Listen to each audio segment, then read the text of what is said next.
Ingat, ketika ada ketertiban, maka ada damai. Dan ketika ada damai, ada kemenangan. Berarti ketika tidak ada ketertiban, tidak ada damai. Dan ketika tidak ada damai, tidak ada kemenangan. Kemenangan didapatkan ketika kita bisa memelihara damai di hati kita. Jadi semakin mudah seseorang menata hidupnya dan menuruti aturan main yang berlaku, maka semakin mudah baginya menemukan damai dan kemenangan. Sebaliknya, semakin sulit Anda menata hidup, maka semakin sulit Anda menemukan damai dan kemenangan.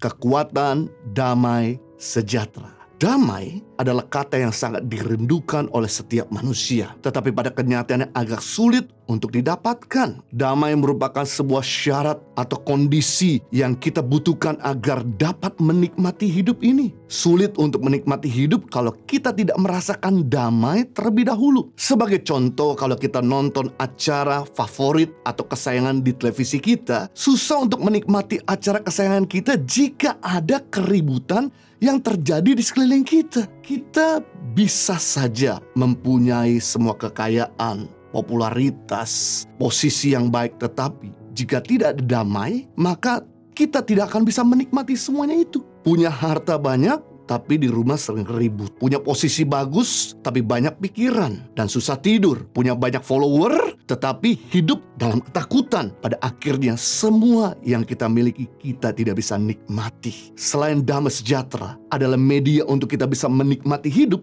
damai sejahtera juga sumber kekuatan kita dalam menghadapi badai kehidupan. Ketika Yesus mengajak murid-muridnya pergi ke seberang melalui danau di Galilea, dalam Markus pasal 4 ayat 35, lalu murid-murid mengambil alih kemudi kapal tersebut. Yesus mengajak, kemudian Yesus disuruh tidur. Murid-murid yang mengambil alih untuk mengendari kapal tersebut. Tidak lama kemudian, perahu tersebut dihantam oleh angin kencang. Mereka tidak bisa kendalikan kapal itu, dan kapal itu pun mau tenggelam. Mereka sangat ketakutan, tetapi ketika mereka melihat Yesus, Yesus tidur dengan dalam keadaan tenang. Ketika murid-murid membangunkan Yesus dengan tenang, Yesus menghardik badai yang bergelora, maka badai tersebut menjadi teduh. Yesus tetap bisa tidur di tengah-tengah badai karena dia memiliki damai di dalam hatinya. Berarti damai sejahtera adalah sumber kekuatan agar kita tetap tenang meskipun situasi kurang bersahabat. Itu sebabnya sebelum Yesus ke surga, dia berjanji untuk melepaskan damai sejahtera bagi kita. Yohanes pasal 14 ayat 27, damai sejahtera kutinggalkan bagimu, damai sejahteraku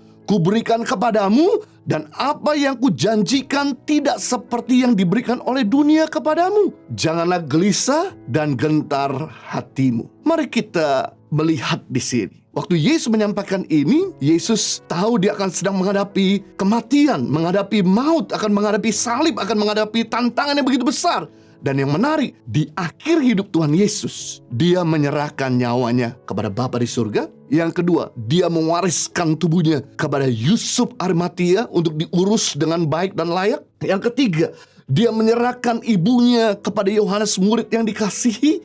Yang keempat, dia memberikan jubahnya kepada para prajurit. Namun, dia tidak lupa juga untuk meninggalkan damai sejahtera bagi kita sebelum dia naik ke surga. Betapa dahsyatnya Tuhan kita. Namun, damai yang diberikan oleh Yesus kepada kita perlu dijaga, perlu dirawat dan dipelihara agar selalu memerintah di hati kita. Jika tidak kita jaga, maka kita akan kehilangan damai sejahtera yang mengakibatkan kita jadi lemah dan hidup ini nggak bisa kita nikmati. Nah, kita akan belajar bagaimana menciptakan damai yang memerintah di hati kita. Yang pertama, untuk kita menciptakan damai agar tetap memerintah di hati kita, kita harus sedia hidup teratur dan tertib. Ketika kita bersedia hidup teratur dan tertib, maka dasar kita mendapatkan damai sejahtera. Order is the basic to peace. Hidup tidak tertib tidak akan memiliki damai sejahtera. Tetapi hidup yang tertib adalah dasar damai sejahtera. Arti tertib adalah teratur menurut aturan main, rapi, sopan, dengan sepatutnya. Dan Roh Kudus adalah roh yang tertib. 1 Korintus pasal 14 ayat 33, sebab Allah tidak mengendaki kekacauan, tetapi damai sejahtera. Sekalipun Anda itu penuh Roh Kudus, rajin berpuasa atau suka berdoa, tapi kalau Anda hidup tidak tertib, maka damai akan sirna dengan sendirinya. Sebagai contoh, kalau kita tidak ikut aturan main, lalu lintas di jalan, pasti kita tidak akan ada damai. Tapi kalau kita mengikuti aturan main, maka ada damai yang memerintah di hati kita. Coba Anda langgar peraturan lalu lintas, maka kedamaian akan segera lenyap dari hati kita. Jadi takut ditangkap polisi, takut nabrak orang, atau nabrak kendaraan orang lain. Apalagi jika nabrak tersebut beneran terjadi.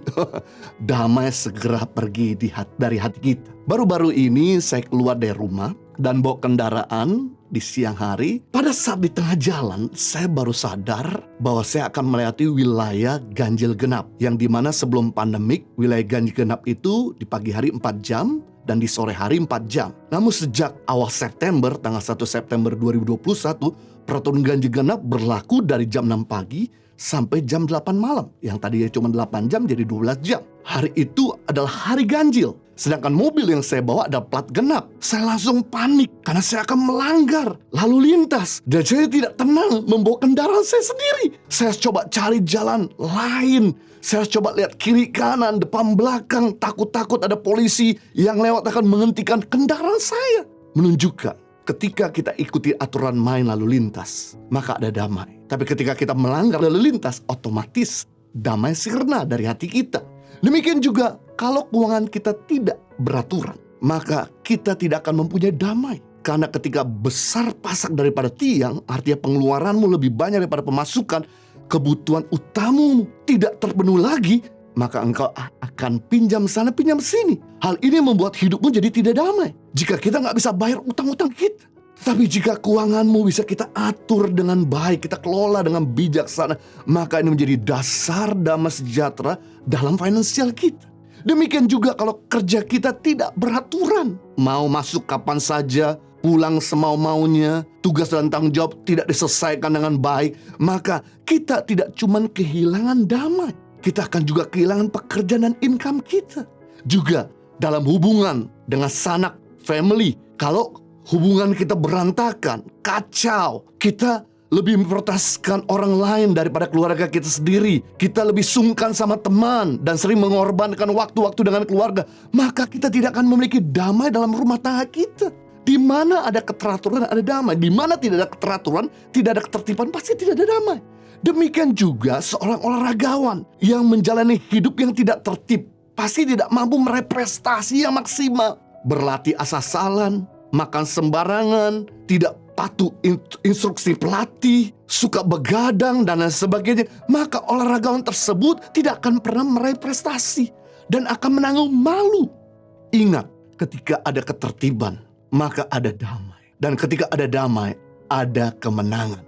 Berarti ketika tidak ada ketertiban, tidak ada damai. Dan ketika tidak ada damai, tidak ada kemenangan. Kemenangan didapatkan ketika kita bisa memelihara damai di hati kita. Jadi semakin mudah seseorang menata hidupnya dan menuruti aturan main yang berlaku, maka semakin mudah baginya menemukan damai dan kemenangan. Sebaliknya, semakin sulit Anda menata hidup, maka semakin sulit Anda menemukan damai dan kemenangan.